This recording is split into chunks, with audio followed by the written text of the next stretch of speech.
Hello, welcome to Marguerite Cartwright and African American Internationalism. My name is Christy Sorensen. I'm the archivist at Austin Seminary in Austin, Texas, and I'll be moderating this session. We are going to be utilizing the Zoom chat feature for questions and conversation today. So if you have questions for our presenters as they go along, please just pop them into the chat and I'll be monitoring that, and once the presentation is over at the end, we will save time for questions, and the presenters will be happy to get back to you then. If you are tweeting about this session or any session during the conference, you can use our conference hashtag, which is SWArchivists2021. I'll put that in the chat here in a bit. And as the presentation goes along, please feel free to direct message me in the chat if you have any questions or if you're having any problems viewing the presentation. So let me introduce our presenters for this afternoon. We will be hearing from Laura Thomson, the Director of Archives Division at the Amistad Research Center. Together with her colleagues, Jasmaine Talley, the Manuscripts Curator at Amistad Research Center, and Phillip Cunningham, the Head of Research Services at the Amistad Research Center. And Laura, you can take it away. Thank you. Good afternoon, everybody. We're really pleased to be here today to highlight Dr. Margaret Cartwright's life and work through her papers and her contributions to the perspective of Black international thought. I wanted to start by giving you some background information about the Amistad Research Center, which is located in New Orleans, Dr. Cartwright herself, and the project, which has taken about 1.5 years to complete. The Amistad Research Center is a community-based nonprofit archive and manuscript repository.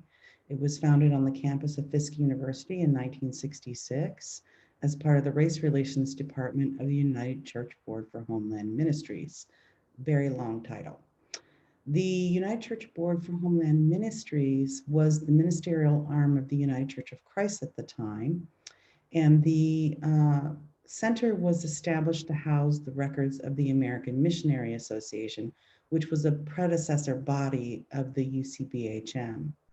And it traces its origins to the 1839 Amistad Event.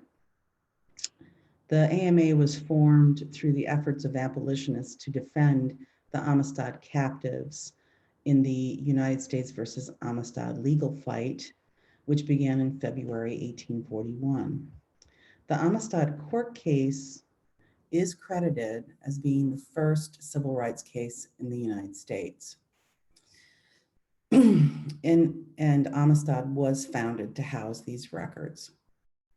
In 1969, Amistad Research Center was incorporated as a nonprofit archive and was one of the first archival institutions to start collecting on the modern civil rights movement. And with the aggressive collecting policy, we ran out of space at Fisk University. And at the invitation of Albert W. Dent, who was the president of Dillard University in New Orleans, moved down in 1970 and found a home on campus there. And again, our acquisitions process was very, very aggressive. And we ended up in the US Mint for a little while, about 6 years. And then by 1987, we were really looking for a permanent home for the archive. And through the advocacy of New Orleans' first Black mayor, Ernest Dutch Morial, Amistad found a home on the campus at Tulane University. And we've kept our independence. We're still an independent nonprofit institution. We have our own board of directors, our own funding sources through private donations, seeking grant funding for our projects and programs, and a very small endowment. But Tulane hosts us and we are a partner with them, or an affiliate, but we are not part of Tulane University. The collections are really extensive for such a small institution, and as the first archives to document the civil rights movements, the collection strengths focus heavily on slavery, race relations, the African American community, development, education, culture, and civil rights.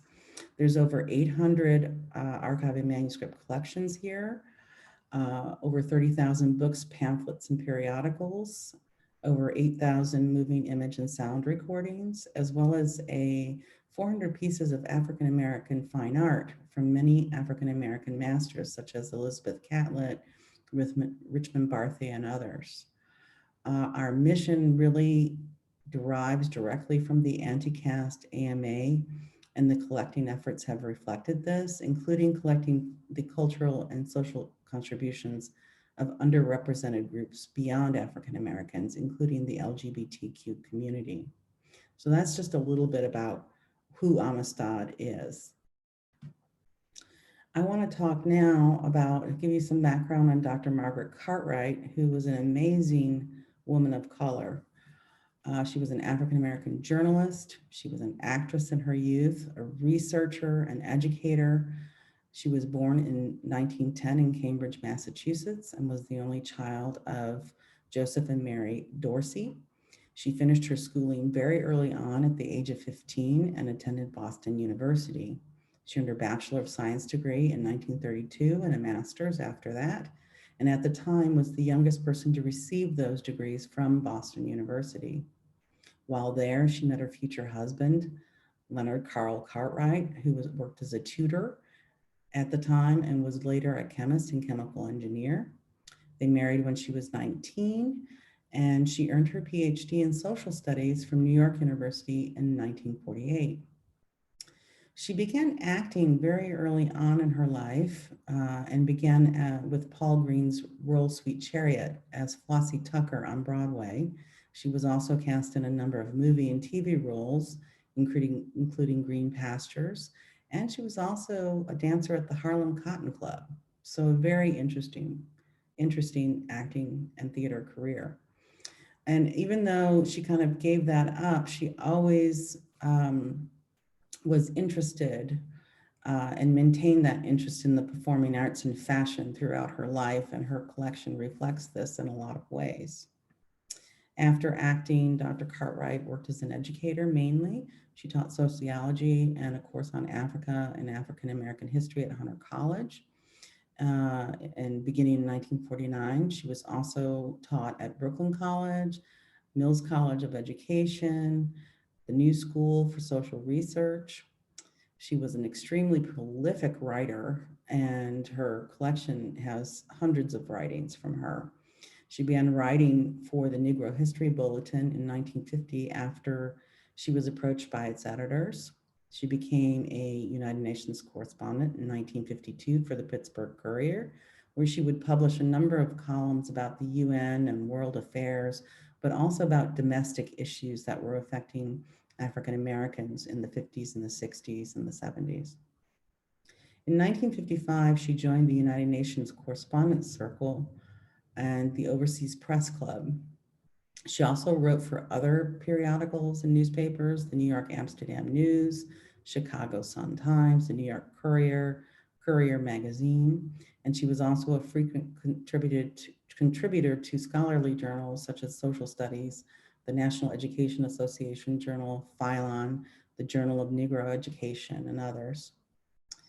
She had, Dr. Cartwright was really passionate about journalism, and it became her life's work. And she saw journalism's role as strengthening and maintaining democracy by creating an informed citizenry. And she specifically sought out opportunities to write about foreign and international relations in African-American publications, because there was definitely a lack of trained journalists serving that population at the time. As an accredited journalist with the United Nations, she covered the 6th UN Assembly in Paris in 1951. In 1952, she served as a delegate to the US Commission for UNESCO. She was involved in the United Nations for more than a decade. And there's a lot of material about that in her collection. She also traveled extensively, not only for the UN, but for her own interest, but especially to Nigeria and Ghana. She covered events around the world, but in 1951, she covered the Zagreb Conference in Yugoslavia and was granted an interview with Josip Tito, who was president of Yugoslavia at the time. She first visited West Africa in 1955, and on her way to Indonesia to cover the Bandung Conference, which was the first large-scale Asian African conference meant to foster cooperation between countries and oppose colonialism. While she was in West Africa, she visited Kwame Nkrumah, the first president of Ghana. And in 1956, she visited the Gold Coast at the invitation of the government there to lecture throughout the country. She also covered the Gold Coast elections while she was there. And in 1957, she was invited back as Nkrumah's guest for Ghana's independence celebrations. She was an avid researcher, and her collection really reflects her interests in many things. But she conducted a number of field research projects between 1946 and 1956 in the United States, but also Mexico, the Caribbean, and the Middle East. And in 1985, the year before her passing, she attended the United Nations Decade for Women's Conference in Nairobi, Kenya. So Dr. Cartwright loved to travel. And even when she was getting very, very old, she kept traveling. In 1959, after being nominated by the first Nigerian president, Nnamdi Azikiwe, I knew I was going to botch that, she was appointed to the Provisional Council of the University of Nigeria, where she became a founding trustee.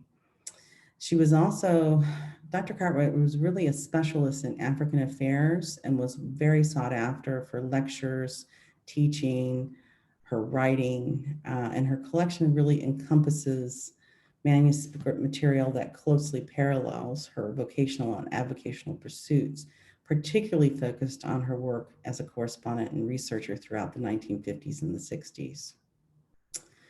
Dr. Cartwright was in communication with Amistad's first executive director, Dr. Clifton Johnson, in the late 60s regarding depositing her papers at Amistad. The initial donation came in April 1969 while we were still located at Fisk University, and additional deposits were received throughout the 1970s and early 80s until Dr. Cartwright's passing in 1986. The Amistad Research Center, we took some time to get back to normal operations after Hurricane Katrina. Most of the archival staff were unable to come back, and I had been at Amistad between 2002 and 2005. And when I came back in 2008, we'd been able to hire some more archival staff back. And so the new staff and new veteran and old veterans determined that one of our priorities was addressing our backlog of unprocessed collections. Dr. Cartwright's material was one of those. And at that time, we had really a very little online presence. We had no online finding aid, no collection management system in 2008. We had done one small digitization project that's 20 years old now for the American Missionary Association photograph collection, which is still on the Louisiana Digital Library. But we knew that we needed to get the word out about our collection. So over the last 12 years, we worked very hard to provide access to collections that have been at the repository for a number of years through seeking grant funding and private donations for processing projects. And we've made a significant dent in our backlog. We average about 200 linear feet a year that is open for research. And Dr. Cartwright's papers have always been on our radar, and we knew that there was potential value to her papers. But even when we wrote our proposal to the National Historical Publications and Records Commission, NHPRC, we really had only scratched the surface. We didn't realize until we finally got through processing her papers what was actually in there, and it's just absolutely fabulous. So our proposal was, of course, successful, and we applied for the Access to Historical Records and Archives projects. And the project started in September 2019. Our goals, of course, were to process, arrange, describe, preserve the Cartwright papers, opening the material for research through an online finding aid, as well as digitization of all the audiovisual materials within the collection, and then publicizing the collection through our blog, listservs, through presentations like this, so scholars would know about this wonderful collection that we have, as well as adding enhanced descriptions to OCLC's archive grid and WorldCat. So those were some of our deliverables. Initially, we thought this project was going to be a year-long project. Of course, with the pandemic, things got delayed. The staff had to work from home for about 3 months. And then of course, that means that we couldn't work directly on the collection. And so NHPRC was gracious enough to allow us an extension. And we've only just recently completed the processing of her papers, as well as remote work. When we came back, we've had to, apply COVID social distancing procedures, masking. We've had to reconfigure our office spaces. So that has caused some logistical issues in terms of processing as a team. So that's all from me. So I'd like to hand it over to Jasmaine Talley, who did the bulk of the work on the collection. And Jasmine's our curator of manuscripts. Thank you so much. Just hearing the overview of the project just reminded me so much of the conference theme of going with the flow. And so much of it was adjusting to difficulties and the new normal, but I'm proud that we were able to get the collection processed and make it available to researchers. So I wanted to talk a little bit about the collection. It is a large manuscript collection. Originally, it was 115 linear feet when we submitted the grant proposal. But after rehousing materials and implementing preservation measures during processing, the collection ended up at close to 166 linear feet with a final box count of 325. The photograph earlier in the presentation with the Hollingers is just a fraction of it. It's taking up a large part of our processing department right now. Let me advance here. This collection consists of Dr. Cartwright's correspondence, writings, university lecturer materials, collected materials, photographs, and audiovisual materials. We've arranged this collection into 10 series, and I've included a screenshot of the finding aid tree and archive space on this slide. So as Laura mentioned, she was an avid researcher and just collected so many materials about a wide variety of subjects, which creates many points of access for this collection. So Dr.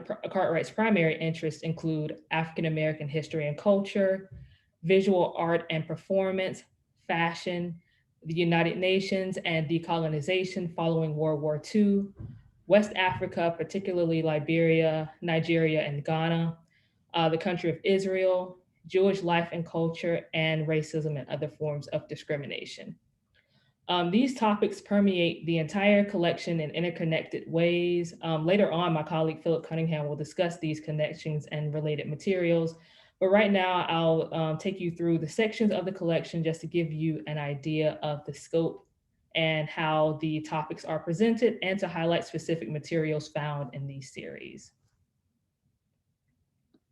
So the first series I want to talk about is some of the correspondence found in the collection.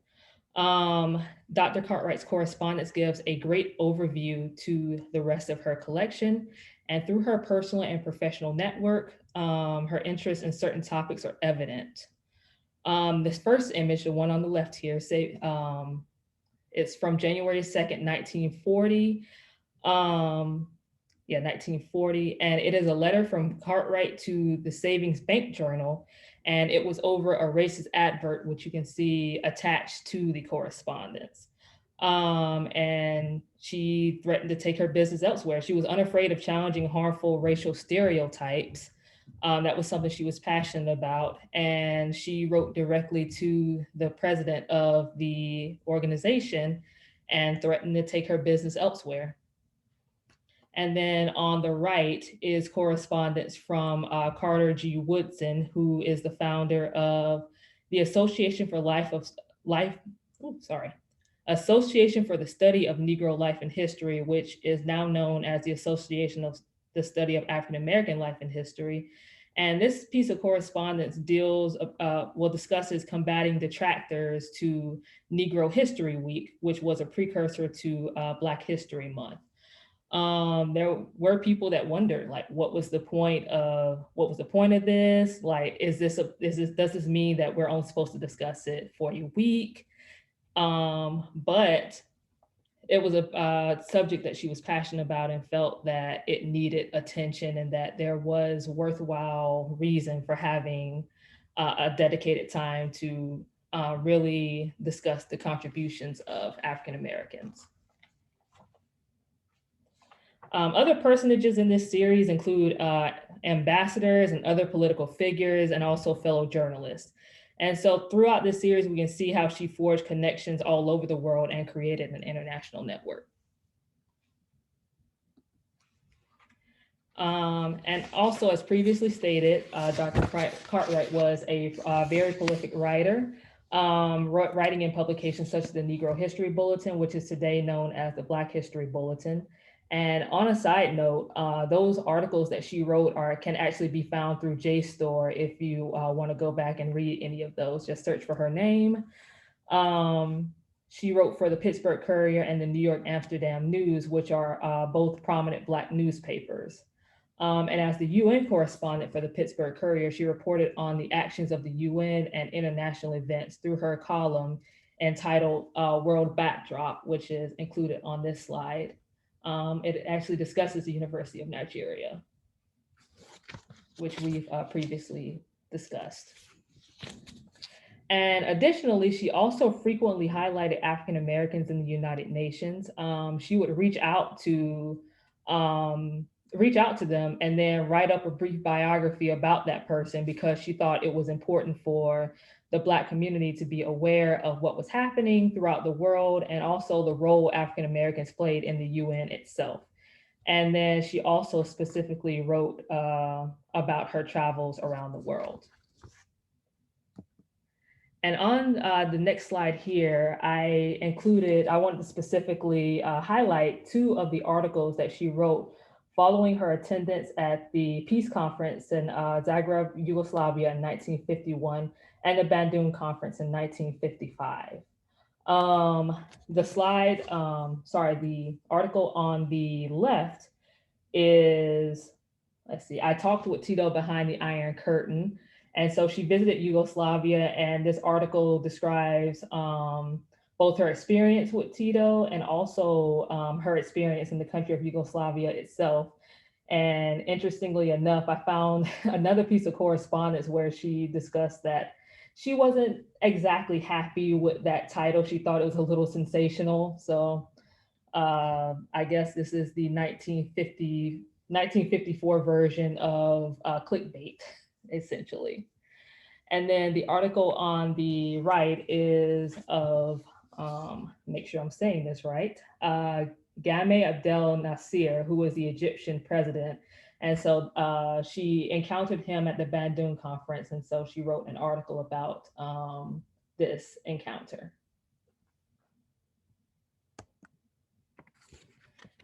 And then moving forward, many of the organizations featured in Cartwright's papers also cover the same topic of fostering a relationship between the United States and Africa, and also anti-colonialism, as well as the professional organizations that she was a member of. And some of these organizations include the Harlem Institute of Fashion, which was an after-school program that sought to teach skills to underprivileged people. And the curriculum eventually expanded to include reading and math, African-American history, charm and modeling, beauty and personal hygiene, in addition to courses related to fashion. And on this slide, I've actually included a program, which was a third annual benefit, and Cartwright was a member of the advisory board. And also want to call your attention to the other name on here, Ms. Evelyn Cunningham, who was a colleague and contemporary of Dr. Cartwright at the Pittsburgh Courier. Again, Phillip will discuss more about her, but you can already see like these connections that are being made and see a little bit of her network. And then another organization is the American Committee on Africa, or ACOA, which was an organization, again, founded to support the liberation and anti-colonial struggles in Africa. The next one, the Second World Black and African Festival of Arts and Culture, also known as FESTAC, which was created to showcase the culture of Black people and in the African diaspora. And then the Overseas Press Club, which is an association of international journalists. And so just want to call your attention to the flyer on the left, which is an event entitled Poets for South African Freedom. And this event featured well-known poets such as Nikki Giovanni, Alice Walker, Audre Lorde. And this event was actually hosted at the home of Marguerite and Leonard C. Cartwright, which I thought was pretty interesting. And then continuing. As stated before, Dr. Cartwright was a university lecturer and taught courses on sociology, education, and one course in particular called American Negro Culture. She received many questions and criticism for why she decided to teach such a course. And on this slide, I've included her justification for the course, and her defense was that African-American contributions were generally misunderstood or ignored. And also, I'm not sure if this was a common practice in the mid-20th century higher education or something unique to Dr. Cartwright, but she had her students do their minor assignments and reports on 5x7 inch note cards, similar to what we see on this slide. So there are many of those in the collection. And then again, she was a member of the University of Nigeria Provisional Council by invitation. And this council helped to establish the curriculum of the university, and the records found in this collection include meeting minutes and agendas, as well as financial records. The label we see here states that these were the only complete set of records in existence following civil war in Nigeria. And I've also included a photograph of Dr. Cartwright and the Provisional Council. She is on the far left here.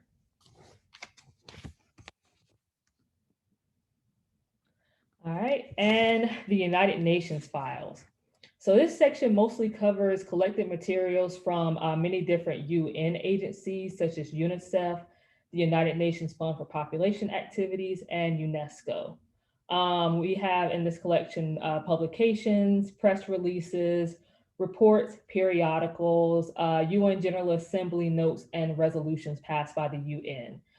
She also collected photographs from official UN photographers, which I'll detail in a bit. This is the first series that's comprised of Cartwright's personal research, which supported her work and her writings. In her role as a journalist, again, she was a voracious consumer of information, and that is well reflected in this series and the next three as well. So this photograph is from 1959, and it's of representatives to the UN General Assembly's third committee, which covers social, humanitarian, and cultural issues.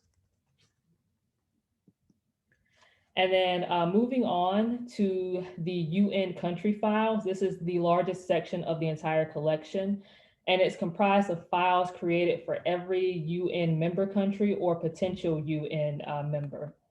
Most of this material consists of demographic information, fact sheets, articles, publications about the country, a list of their UN representatives, and some photographs.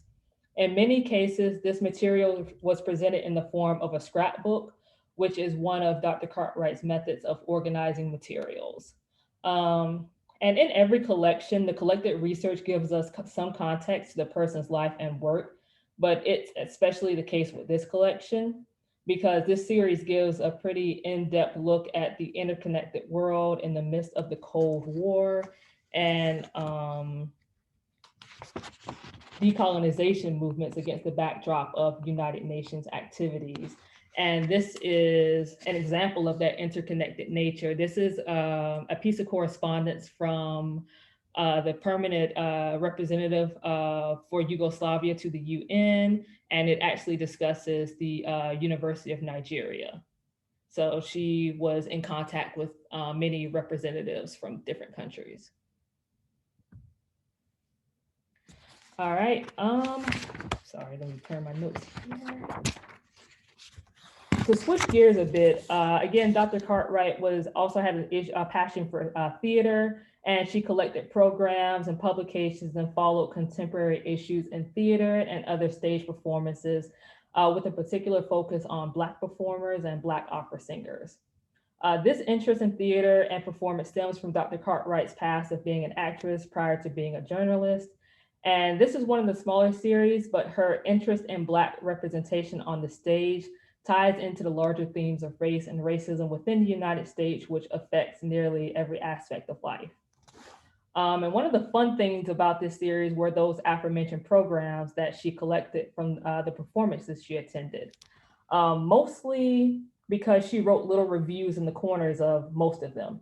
The one on this slide is of a performance of Othello featuring Paul Robeson. She deemed it excellent. Not all of them got great reviews, but that's life.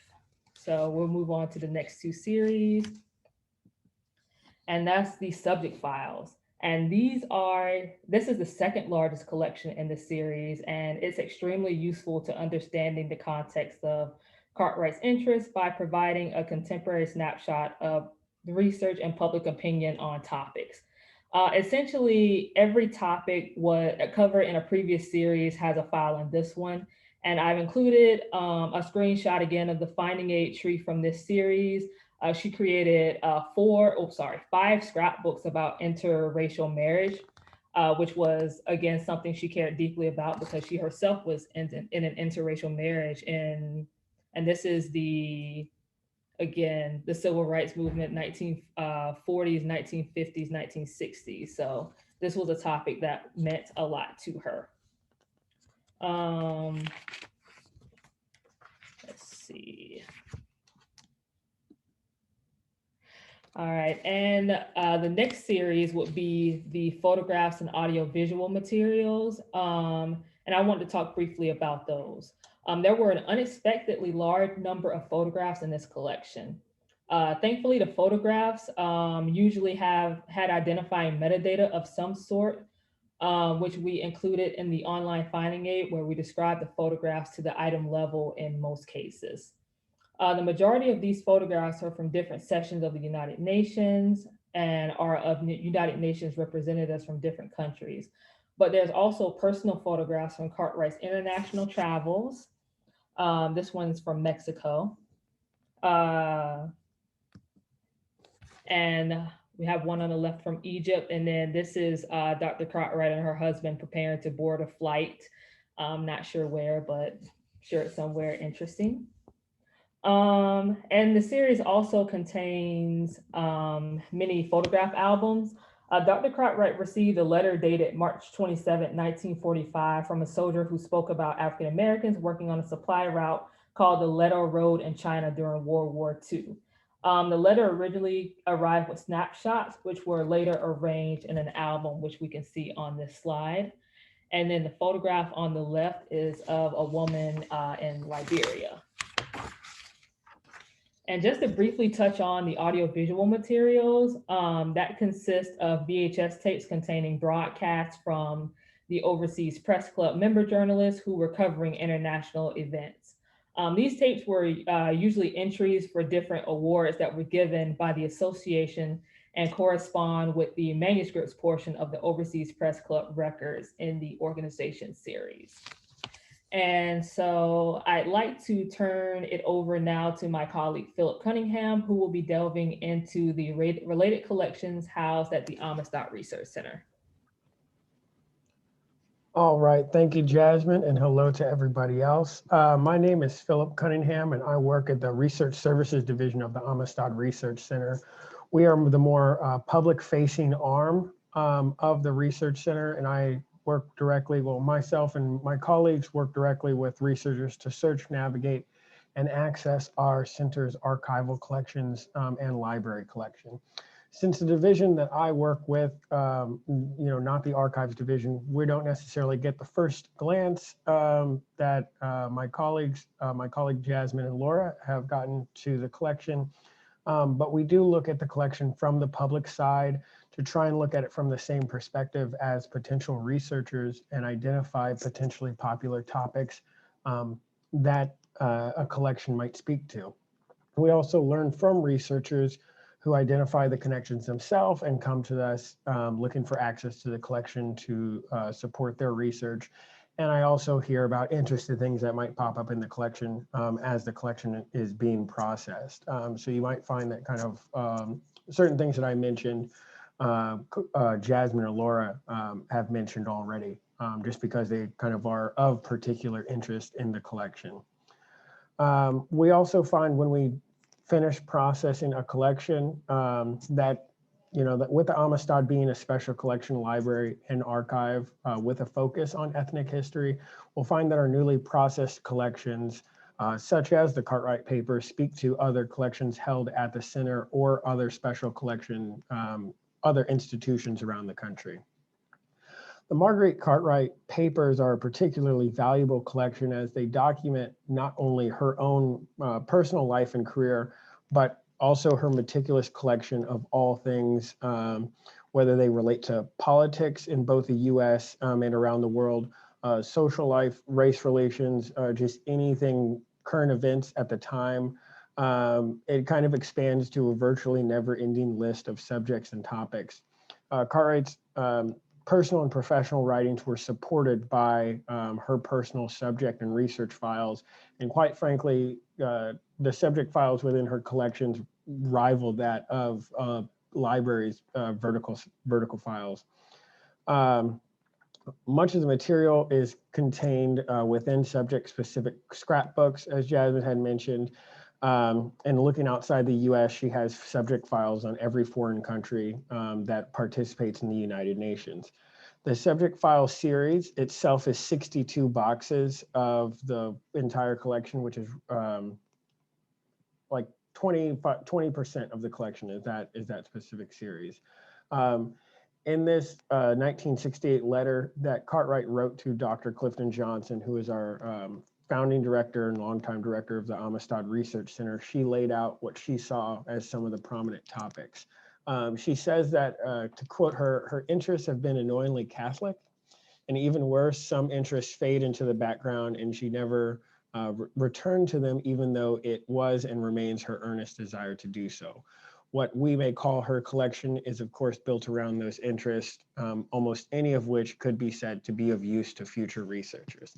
And that's her own words. And Jasmine had mentioned this too, but I'm just going to quickly, kind of as a reminder, mention that she identifies 7 general topics whereby future researchers may find her papers useful. And that's the theater, especially African-American theater, higher education, the United Nations, the African-American press, the Peace Corps, interracial marriage, and specifically West Africa. Now that letter is her kind of reflecting on her collection before the original deposit came to us in 1969. It doesn't talk about the subsequent donations that the center received throughout the mid 1980s and kind of all of the continued collecting that she did throughout her life. I want to highlight just a few examples of the materials in their collections, the themes they speak to, and how they can connect with trending topics in research and other collections. Here on this next slide is kind of one of the first things that I wanted to highlight, which is food, cooking, and recipes. This is, she wrote on an array of topics, and you can tell that kind of one of her personal interests and professional interests was food and cooking. Within the subject file series, there's 3 boxes solely dedicated to collected recipes and cookbooks. I wanted to use this as the first highlight because food science and the history of food and cooking has become a somewhat popular avenue for researchers. Certain foods we realize now are kind of reminiscent of a particular time period. And we're starting to see academic libraries around the country build collections around cooking and cookbooks. So a portion of her collection can speak to that directly. Cartwright's collection of recipes acts as a time capsule of mid-century cooking with a fairly interesting look at healthy eating of the day. Here is, on the next slide, is a snapshot of clipped recipes on the top left corner. I apologize now, it's looking a little bit grainy, but that's a stack of little note cards where she has pasted down recipes. That stack is particularly cookie recipes. But that's a very small glimpse of what is over 1,000, easily over 1,000 clipped recipes. Below that is, the front cover of a cookbook, 44 famous recipes featuring Roquefort cheese, the king of cheese, and cheese of kings. And that's promoted by an organization that was that sought to promote dairy in everyday cuisine, because it was something that was so heavily rationed during World War II that there was a push to promote its inclusion in meals after the war. And so you kind of see not just in the cooking, but as why these cookbooks are being published and distributed. I also included a letter from one of Cartwright's friends, Poppy Cannon. This letter is from 1955, and Poppy Cannon was the author of many cookbooks. And this Cannon thanks Cartwright for her letter for looking at material related to the Bandung Conference. But to quote her, she says, indeed, I was interested to read about what you said about Nehru, who's the first Prime Minister of India, and Chu Enlai, the first Premier of China, and Romulo, a well-known Filipino diplomat and statesman, and the congressman. I would love to be able to talk to you about these matters and also about the food flavor experiments. So Poppy Cannon was married to Walter White, a longtime head of the NAACP. He was the head for a quarter century. So it's nice to imagine them getting together and tasting exotic treats while discussing newly independent nations in East Asia. And we can see the personal relationship that Dr. Cartwright and Poppy Cannon had. A second highlight of her collection that would be of great interest to researchers is her extensive collection of clippings and collected material on theater and opera, especially African-American performers. As Jasmine had mentioned, there is a huge collection of programs from all the performances that she went to attend, primarily like the Met Opera, but also other theater performances in New York. I gleaned from just kind of from the time I was able to spend with the collection that it was also kind of a popular destination for world leaders and UN diplomats who are traveling to New York to kind of take time out of their visit to attend these performances. I think I may have skipped over one of my pages here. But yeah, the theater was a particularly popular subject of interest for Cartwright. It was also the subject of her master's thesis. As Laura, I believe, had said, Cartwright had spent some time acting in Hollywood and authored a good fair number of theater reviews. These materials here include memorabilia from her own experiences, photographs of performers, as well as programs and clippings.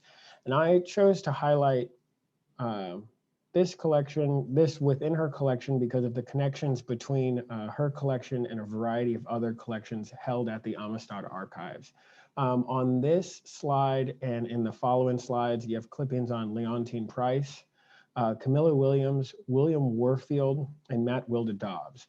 All four of these performers are heavily featured in the subject files on opera, and also heavily featured in the scrapbook that she created on opera. All of these clippings are pulled from a specific scrapbook that she had on African American theater and opera. All four of those individuals have papers held here at the Amistad Research Center, and they are also represented at the Library of the Performing Arts, which is a part of the New York Public Library system. Other collections, other related collections at the Amistad are the records of the Race Relations Department of the United Church Board for Homeland Ministries, Cartwright attended their first ever Race Relations Institute at Fisk University. And these images are from the scrapbook she made as her final project for the program. Another related collection is that of Evelyn Cunningham, who Jasmine had mentioned earlier is a professional colleague of Cartwright.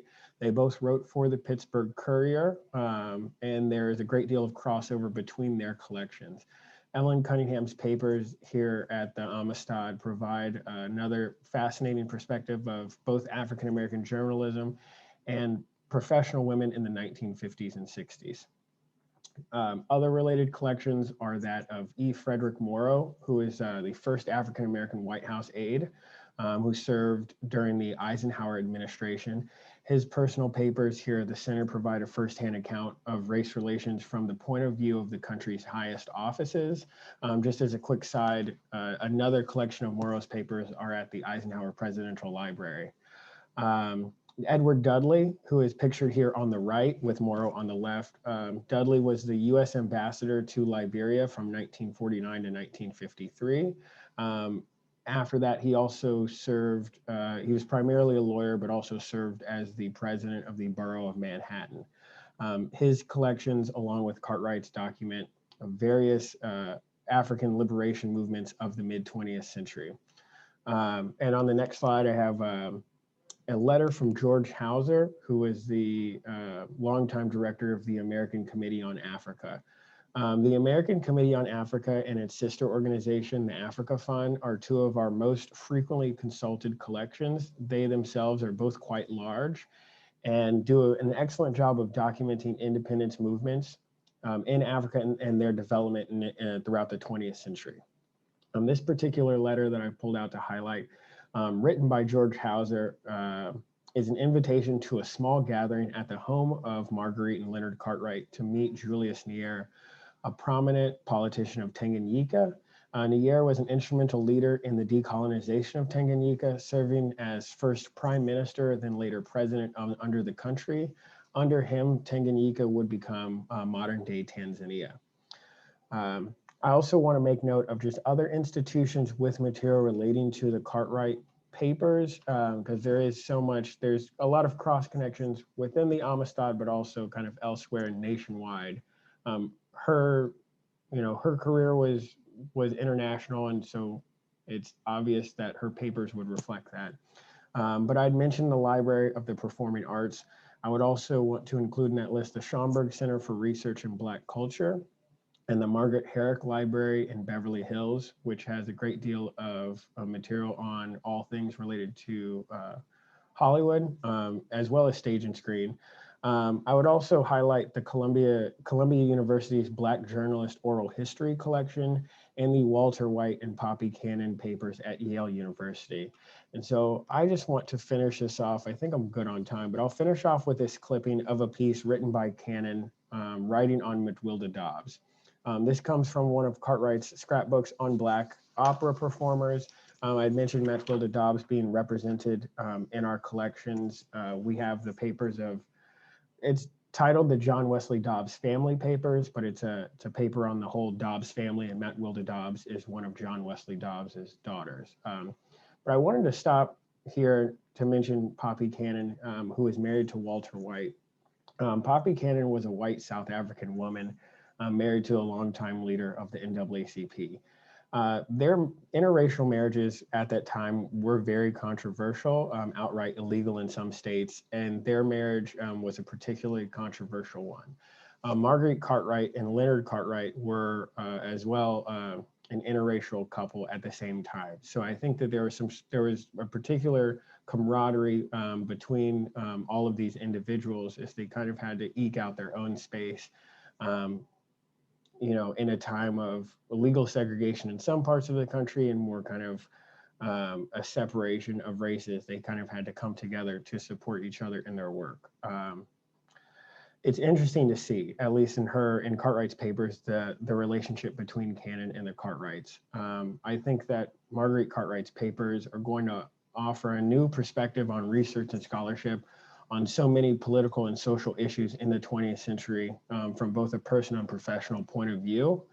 I think it's it's great that we were finally able to process this collection and make it kind of fully discoverable and open to research. And I think that it's going to generate a lot of interest for a long time to come. And with that, I will turn it back over to you, Laura. Thank you, Philip.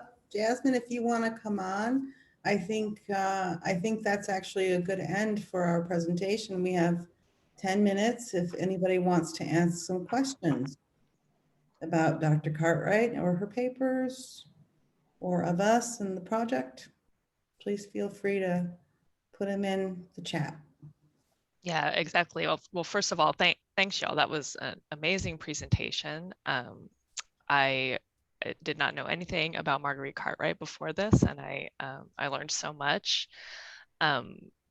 As Laura said, if you have questions, please do put them in the chat. I have a couple that occurred to me while I was watching to get us started. So this was such a it's such an amazingly rich collection and so super broad. And Philip, I really liked the letter you included on one of the slides that she wrote, where she sort of laid out the main topics of her own collection for you, like the kinds of things that are included.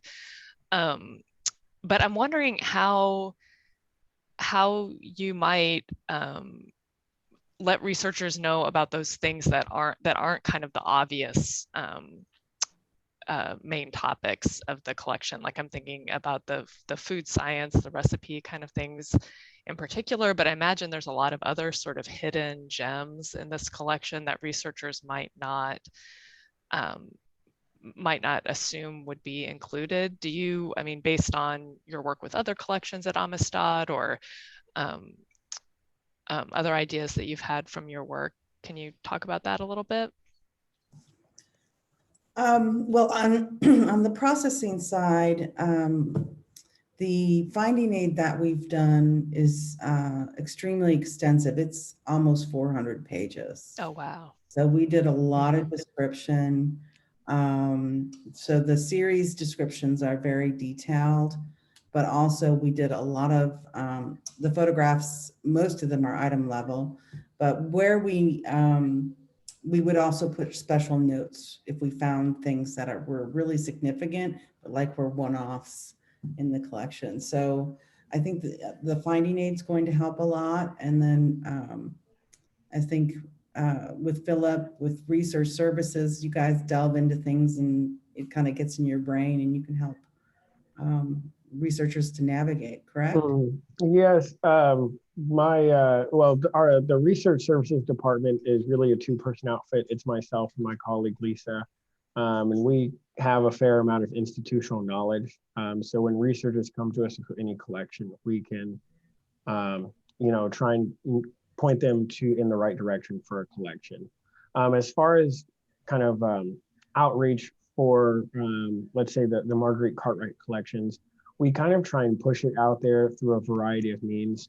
One of which, of course, is a conference presentation to announce, that the collection is here, it's open and available. But we also maintain a blog on our website, and we've written a few blogs over these past few months, kind of highlighting certain things that we've noticed, themes that we've noticed in the collection, and kind of, giving kind of an inside look into the collection as it was being processed. We also maintain a social media presence, and we kind of an ongoing weekly post that we have is called Where in the World is Marguerite Cartwright, which posts pictures from her travels around the world. And through various means, just kind of try to, if we see something, we try and kind of put it out there so that however people get their information, they can find it. We do have, we contribute collections to the Louisiana Digital Library, which is kind of a statewide consortia, but we also contribute digital exhibitions to the Google Arts and Culture platform, which is another way that we can kind of identify specific themes within our collections or maybe across collections, and bring that together to put that out there for either to be used by educators or just to kind of make it aware for researchers in the future and scholars. I guess we have a question from Emily McDaniel. Thank you. Are you planning to digitize the collection? Well, not at this time, and to do a full digitize everything in a collection is really an undertaking that would need to be specially funded. But we do have a robust digitization program. And now that the collection is accessible, we know what's in it, we'll be able to expand our digital imprint using Dr. Cartwright's materials. I'm hoping at some point we can get an exhibition up of her work or do something thematic in our digital collections in the Louisiana Digital Library. And I see there was also a question from Renee about how large the processing staff was that worked on the Cartwright collection. I don't know, Jasmine, if you can speak to that. It was, for the most part, it was a team of 3 people who processed the majority of the collection. I processed the bulk of it, and then Laura handled the first 2 series, the correspondence and the writings.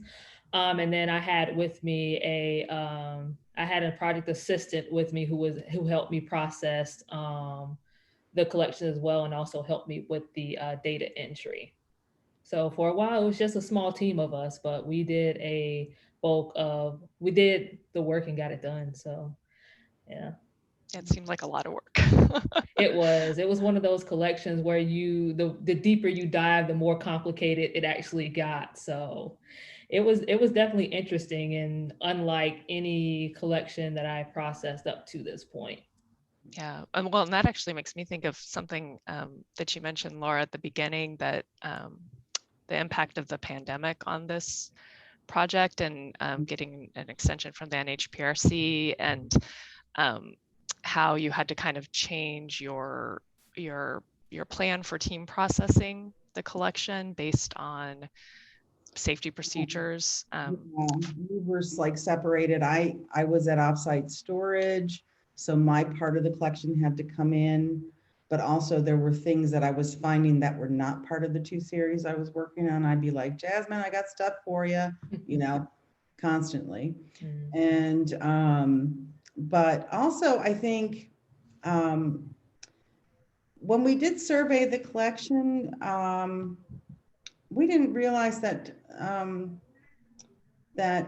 we thought maybe we'd be able to apply some aspects of more process, less product, or whatever it's called, MPLP, with this collection, but we had to do a full arrangement. It was too complex and so interconnected that yeah, the 10 to 20 hours we estimated actually were more like 20 to 40 hours, depending on which part of the collection we were working on. So I think, you know, we might have had to ask for an extension even if the pandemic hadn't happened, but maybe not, I don't know. Yeah. It got very complex. It did. And but it was interesting to see that complexity, seeing how things that were originally grouped together and realizing, oh, we do have to sort this. And that's the only way to make it accessible to researchers, because otherwise it would remain hidden. And even with the best description, it would be difficult for researchers to access it if we didn't do that sort of processing and arrangement. Emily, she has a question, just clarifying question. You said you included item level descriptions, mainly for the photographs. The photographs are extensive. A lot of them have captions and people identified, which is really unusual, but such a treat. And we were finding, you know, I found a Richmond Barthay image I had never seen before in the collection. There's, of course, celebrities, Eartha Kitt, Harry Belafonte, so many others, as well as, of course, United Nations folks. But also her images of her travels to Africa and Mexico and the Caribbean, where she's taking candids of the local people, and mainly women and children, and their living conditions. And so, I mean, so we decided in looking at the photographs that really we needed to do an item level for most of them. So we did a lot of item level just for the photographs. The rest are described at mainly the file level. That's great. Well, and you know, looking forward to any future digitization. That work you did item level on the photos will really pay off later. Yeah. So unfortunately we are out of time, but I would invite everybody to join me in a virtual round of applause for Laura and Jasmine and Philip. You did a wonderful job. This was a great collection to learn about. And I want to invite everybody also to hop on over next to the welcome reception, which starts right now at 4 o'clock for a little bit of chatting and networking. And I hope that we also see you all back here tomorrow for another full day of programming. All right, thanks everybody. Thank you. All right. Thank you, Christy.